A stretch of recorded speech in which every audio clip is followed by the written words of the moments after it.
"Sir, this is a restricted area. Do you have a hearing problem?" The voice was sharp, laced with the brittle confidence of new authority. Lieutenant Chloe Vance stood with her hands on her hips, her pristine Navy working uniform a stark contrast to the old man before her. He stood silently at the edge of the pier, his gaze fixed on the colossal gray hull of the aircraft carrier moored at the dock, the USS Enterprise. He was ancient, his back slightly stooped, his face a roadmap of wrinkles carved by sun and time. He wore a faded leather jacket that seemed out of place in the humid Virginia air, and leaned lightly on a simple wooden cane. He didn't look at the lieutenant, he just looked at the ship. "Sir, I'm not going to ask you again," Vance said, her voice rising in pitch. She took a step closer, positioning herself squarely between the man and the gangway. "This is an active naval base. I need to see your authorization, or you need to leave, immediately." The old man, Henry Woolson, finally turned his head. His eyes, a pale and watery blue, seemed to look right through her for a moment before focusing. They held no anger, no fear, just a profound and unsettling weariness. He moved slowly, deliberately, reaching into the inner pocket of his jacket. The crowd of sailors and civilian contractors flowing up and down the pier began to thin, a small bubble of space forming around the confrontation. Murmurs rippled through the onlookers. Henry produced a worn leather wallet and extracted an old identification card. It was a military ID, but one from a bygone era, the photograph showing a young man with a confident grin, his hair cut high and tight. He offered it to the lieutenant. Vance took it with 2 fingers, as if handling a museum artifact she feared might crumble. She glanced at it, then back at Henry, a smirk playing on her lips. "Henry Woolson," she read aloud, her tone dripping with condescension. She flipped the card over. "Sir, this thing expired 50 years ago. This isn't a pass to get you on the most advanced warship in the world. This is a souvenir." She tried to hand it back, but Henry didn't take it. His eyes had drifted back to the ship. "The Enterprise," he said, his voice a low, gravelly whisper that was almost lost in the sea breeze. "She's bigger than I remember." "This is the CVN-80, Vance snapped, her patience gone. "The ship you're thinking of was probably scrapped before I was born. Now I've been polite. It's time for you to go. This isn't a tourist attraction for nostalgic civilians." The small crowd was growing now. Young sailors fresh out of boot camp watched with a mixture of curiosity and discomfort. A few dock workers paused, their faces grim. The scene felt wrong. The lieutenant's crisp, unyielding authority was like a hammer against the old man's quiet, unmovable dignity. Her voice was loud, his was soft, her posture was rigid, his was relaxed. "I was told I could come aboard," Henry said, his gaze still distant. "I received a letter." "A letter?" Vance scoffed, crossing her arms. "Did it come by Pony Express?" "Sir, the Admiral himself couldn't get on this ship without the proper current credentials. You are creating a security situation." She unclipped the radio from her belt. Her voice became colder, more official. "I'm going to have you escorted from the premises. This is your final warning." Henry's calm finally seemed to crack, but only for an instant. A flicker of something, sadness, maybe frustration, crossed his face. He looked down at his own hands, calloused and spotted with age, resting on the polished head of his cane. "I just wanted to see her one last time," he murmured, more to himself than to anyone else. Vance's thumb hovered over the transmit button on her radio. Her eyes narrowed, performing a final dismissive scan of the old man. They landed on a small faded patch sewn onto the sleeve of his leather jacket. It was a circular emblem, the threads frayed and the colors bleached by decades of sun. It depicted a bird of prey in a steep dive. "What's this even supposed to be?" she asked, a note of genuine, mocking curiosity in her voice. She reached out and flicked the patch with her finger. Some kind of old biker gang. The touch was light, almost incidental, but it was like a key turning in a lock deep inside Henry's memory. The noisy pier, the smell of salt and diesel, the hard face of the lieutenant, it all dissolved in a roar of sound and a flash of light. The world was vibrating, the air thick with the smell of cordite and hot oil. He was 20 years old again, strapped tightly into the cockpit of a dauntless dive bomber. The same patch, its colors vibrant and new, was on the sleeve of his flight suit. Below him, through the canopy, the vast blue of the Pacific was dotted with the white wakes of warships. His squadron was peeling off, one by one, into a near-vertical dive. The scream of the wind mixed with the percussive thumps of anti-aircraft fire, puffing into black clouds around him. His knuckles were white on the stick. His eyes, young and sharp, were fixed on the deck of a Japanese carrier, the Hinamaru, a blood-red circle on its flight deck. He was no longer Henry Woolson, the old man. He was Ensign Hawk Woolson of Scouting Squadron 6, and he was about to make history. The vision lasted only a second. He blinked, and the pier solidified around him once more. The lieutenant was still there, her hand dropping from his sleeve, her expression impatient. Henry's gaze fell to the patch she had touched. He said nothing, simply raised his own weathered hand, and gently, almost reverently, laid his fingers over the worn fabric. The gesture was full of a meaning she could never comprehend. In the small crowd of onlookers, Chief Petty Officer Miller watched, his jaw tight. A 30-year man with a face like a friendly bulldog, Miller had seen his share of arrogant young officers and stubborn old veterans. But this felt different. He saw the way the old man carried himself. He saw the patch on his sleeve. He didn't recognize the specific insignia, but he recognized what it represented, a piece of a past that demanded respect, not ridicule. He watched as Lieutenant Vance finally lost her temper. "That's it. I'm done with this." She raised her radio to her mouth. "Security to Pier 7. I have an unauthorized civilian, elderly male, refusing to comply with a lawful order. Potential cognitive issues. Requesting escort off base. Repeat, escort off base." Miller's blood ran cold. Cognitive issues. It was a bureaucratic dagger, a way to dismiss the man not just as a trespasser but as mentally unfit. It was a profound insult, a stain that would follow him. He couldn't let that happen. Protocol be damned. Slipping back behind a stack of pallets, out of the lieutenant's line of sight, Miller pulled out his personal cell phone. He couldn't countermand a lieutenant's order directly, but he knew people who could. He scrolled through his contacts and found the number for the administrative aide to the commander of the entire Atlantic Fleet. It was a long shot, a massive overstep of the chain of command, but his gut screamed at him to make the call. The phone was answered on the second ring. "Commander's office, Petty Officer Davis speaking." "Davis, it's Chief Miller down at Pier 7, he said, keeping his voice low. "Sorry to bother you, ma'am, but we've got a situation down here." "A situation, Chief?" "Yes, ma'am. There's a young Lieutenant Vance. She's about to have an old veteran forcibly removed from the pier. He's trying to see the Enterprise." Miller took a breath. "She's saying he has cognitive issues." "Ma'am, he's as lucid as you or me. He's just old. He says his name is Henry Woolson. He spelled it out. Woolson. He's wearing an old flight jacket with a dive bomber patch on it. I think this is a mistake. A big one." There was a moment of silence on the other end of the line, then the sound of a muffled voice followed by a sharp intake of breath. "Miller." The aide's voice was suddenly tense, urgent. "Stay where you are. Do not let that man leave the pier. Do you understand me? Intervene if you have to. The Admiral is on his way." The call ended.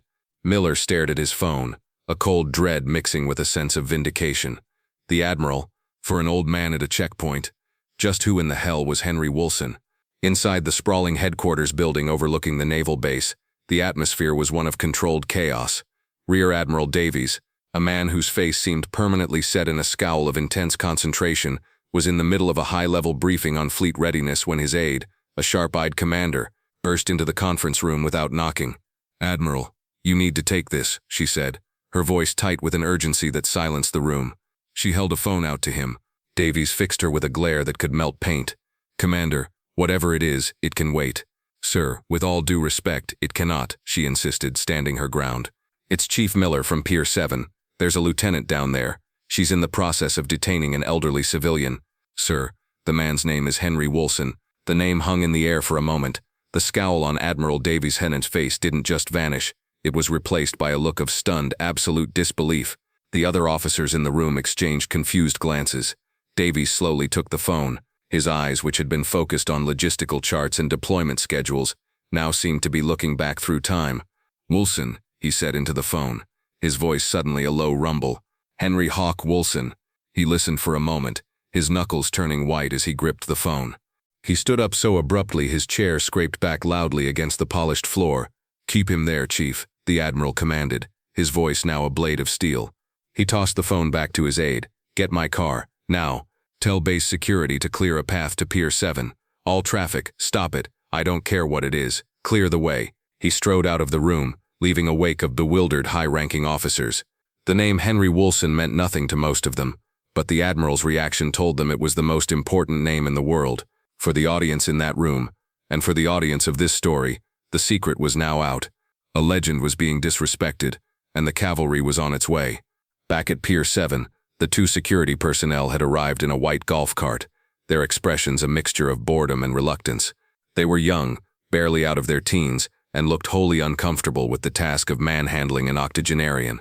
Lieutenant Vance, however, was now fully committed, her authority having been publicly challenged. The arrival of the security cart was her vindication. "All right, that's enough of this circus," she announced, gesturing to the security guards.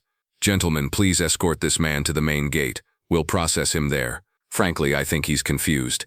He might need a medical evaluation to make sure he's safe." The threat was the final cruel overreach. She wasn't just removing him. She was actively trying to strip him of his autonomy, to label him as incompetent, a ward of the state. Henry's shoulders sagged, the fight finally seeming to drain out of him. He looked past the unyielding lieutenant, past the gawking crowd, to the towering gray island of the new Enterprise. A profound melancholy settled in his pale blue eyes. I wanted to say goodbye," he whispered, the words carrying a weight of finality that no one there could understand. He'd said goodbye to the first Enterprise when it was sunk, and to the second when it was scrapped. This new one, carrying the hallowed name, felt like the last link to a life he'd lived, a world he'd helped to save. Just as one of the young security guards took a hesitant step toward him, a sound cut through the air. It wasn't a police siren, but the distinct, commanding chirp of a VIP escort. Heads swiveled towards the landward end of the pier. A gleaming black sedan, the flags of a flag officer fluttering from its front fenders, was barreling towards them, followed closely by two imposing black SUVs. They didn't slow, they sped, scattering sailors and workers who leaped out of the way. The convoy screeched to a halt just feet from the scene, the sudden silence more shocking than the noise. Every sailor on the pier, including the stunned Lieutenant Vance, snapped instinctively to attention. The crowd, which had been a loose semicircle, parted like the Red Sea. The rear door of the sedan was pushed open from the inside. A polished black shoe hit the asphalt, followed by the razor-creased trouser leg of a service dress white uniform. Admiral Davies emerged, his face a thundercloud of controlled fury. The 4 silver stars on his collar glittered in the sun. Lieutenant Vance went pale, her confident smirk melting into a mask of pure terror. "Admiral, sir," she stammered, her voice cracking. "This is an unexpected pleasure, sir." The Admiral's eyes swept over her as if she were a piece of deck equipment. He didn't acknowledge her. He didn't even slow down. His gaze was locked on one person and one person only, the old man in the faded leather jacket. He strode across the 20 feet of asphalt that separated them, his steps precise and powerful. The entire pier held its breath. The only sound was the lapping of water against the pilings and the cry of a distant gull. Admiral Davies came to a stop directly in front of Henry Woolson.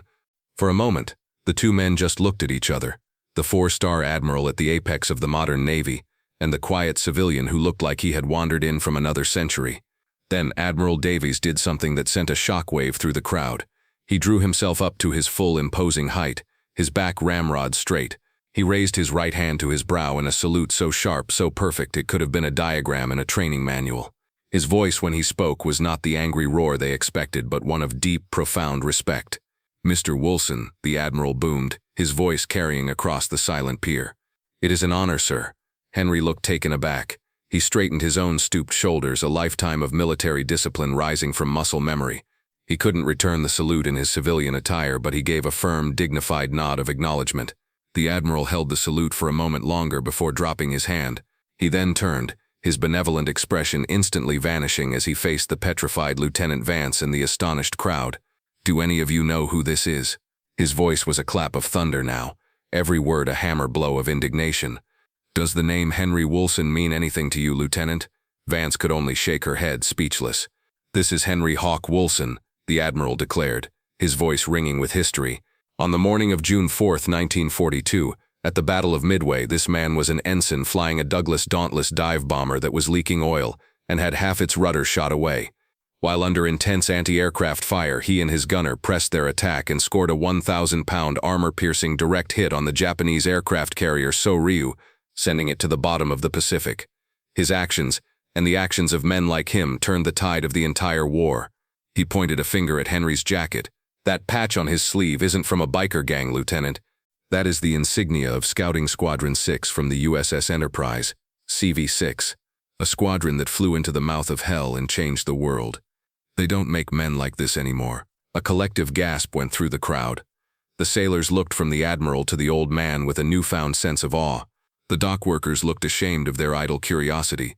Chief Miller allowed himself a small, private smile of pure satisfaction. The two young security guards looked like they wanted the ground to swallow them whole. The Admiral wasn't finished. This man holds the Navy Cross, 2 distinguished flying crosses, and a Purple Heart. He did his duty, and then he came home and lived a quiet life, never asking for a parade, never seeking an ounce of fame. He asked for one thing, to come here today and see the ship that carries the name of the vessel that was his home, and in return for his service, in return for a debt this nation can never fully repay, he was met with suspicion, condescension, and disrespect. On my watch, on my pier. His gaze settled on Lieutenant Vance, and it was as cold and unforgiving as the North Atlantic. "Lieutenant," he said, his voice dropping to a dangerously quiet level, "you are responsible for the security of this pier. That is a duty that requires judgment and perception. It requires you to know the difference between a genuine threat and a living legend to whom you owe the very privilege of wearing that uniform. Your conduct today has been a profound embarrassment to this command, to the United States Navy, and to me personally. You will report to my office at 0800 tomorrow. You and I are going to have a very long, very detailed discussion about the meaning of the words honor, courage, and commitment." Vance was visibly trembling now, her face ashen. The only sound she could make was a choked, barely audible "Yes, sir." It was Henry who broke the tension. He stepped forward and placed a gnarled hand on the Admiral's rigid arm. The Admiral flinched, surprised by the touch. "Admiral, it's all right," Henry said, his voice calm and steady. The young lady was just doing her job. A little too well, perhaps, but she was following her orders. He turned to face Lieutenant Vance, and there was no malice in his eyes, only a gentle, grandfatherly kindness. "It's a different world now, Lieutenant. Different rules, different threats. Sometimes it's hard for us old-timers to keep up." He offered her a small, forgiving smile. "Just remember, the uniform you wear, the freedom you protect, it was paid for by the sacrifices of generations who came before you. Wear it with pride, but wear it with humility too." The Admiral, humbled by the veteran's grace, nodded slowly. He gestured with an open hand towards the massive gangway of the Enterprise. "Mr. Woolson, the captain is waiting for you. The entire crew would be honored to have you aboard."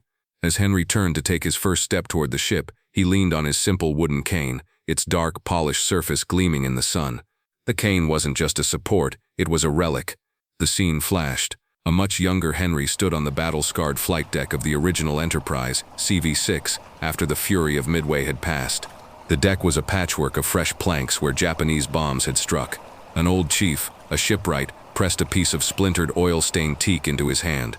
"A piece of the ship that brought you home, son," the chief had said, "so you never forget." Back in the present, Henry gripped the cane, its smooth wood warm beneath his hand. It had been carved from that very piece of the old Enterprise's flight deck. It wasn't a symbol of his frailty. It was a piece of history, a tangible link to the ship that had carried him through fire and brought him home. It was an anchor to his past, and he carried it with him always. Henry Woolson was given a tour of the new USS Enterprise, not as a visitor but as royalty. The ship's captain met him at the top of the gangway, and sailors lined the corridors, their salutes crisp, their eyes filled with a reverence usually reserved for ceremony. He stood on the bridge, looking out over the flight deck, a place so familiar and yet so foreign, a ghost of the past superimposed on the technology of the future. The fallout for Lieutenant Chloe Vance was not what she expected. She arrived at the Admiral's office the next morning prepared to be reassigned to a desk in Antarctica. Instead, Admiral Davies, influenced by Henry's wisdom, had devised a different kind of lesson. She was not punished, but educated. For the next month, she was temporarily assigned to the Naval History and Heritage Command. Her sole duty was to travel and personally interview a dozen veterans of World War II and the Korean War, to listen to their stories and document them for the archives. At first, she was stiff and formal, a young officer performing a duty. But as the days turned into weeks, something shifted. She sat in quiet living rooms, listening to tales of forgotten battles and lifelong friendships forged in the crucible of war. She heard about fear and bravery, loss and survival. She began to see the faded photographs on the mantelpieces, not as images but as testaments. The elderly men and women she spoke with were no longer just civilians, they were the architects of her world. She was learning humility, one story at a time.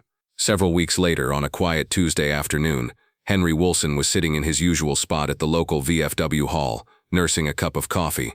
The door opened and Lieutenant Vance entered, dressed in simple civilian clothes. She spotted him and hesitated for a moment before walking resolutely to his table. "Mr. Woolson?" she said, her voice soft. He looked up and a slow smile spread across his face. "Lieutenant, please, sit." She pulled up a chair, her hands clasped nervously in her lap. "Sir, I wanted to apologize. Properly, not as a subordinate to a superior, but, just as a person, I was arrogant and I was wrong. What you said on the pier that day, it changed things for me. This past month, listening to those stories, your story." She trailed off, then looked him in the eye. "Thank you." Henry reached across the table and gently patted her hand. "The past isn't a burden, my dear. It's an anchor. It holds you steady in a storm. It seems to me you've found yours." He gestured to the coffee pot behind the counter. "Now how about a cup? I've got a few more stories if you've got the time to listen." She smiled a genuine, warm smile, and for the first time she did. The quiet heroes walk among us every day. Their stories are our history, our anchor in the storm. If you were moved by Henry Woolson's story, please like this video, share it with others, and subscribe to Veteran Valor for more tales of courage and honor.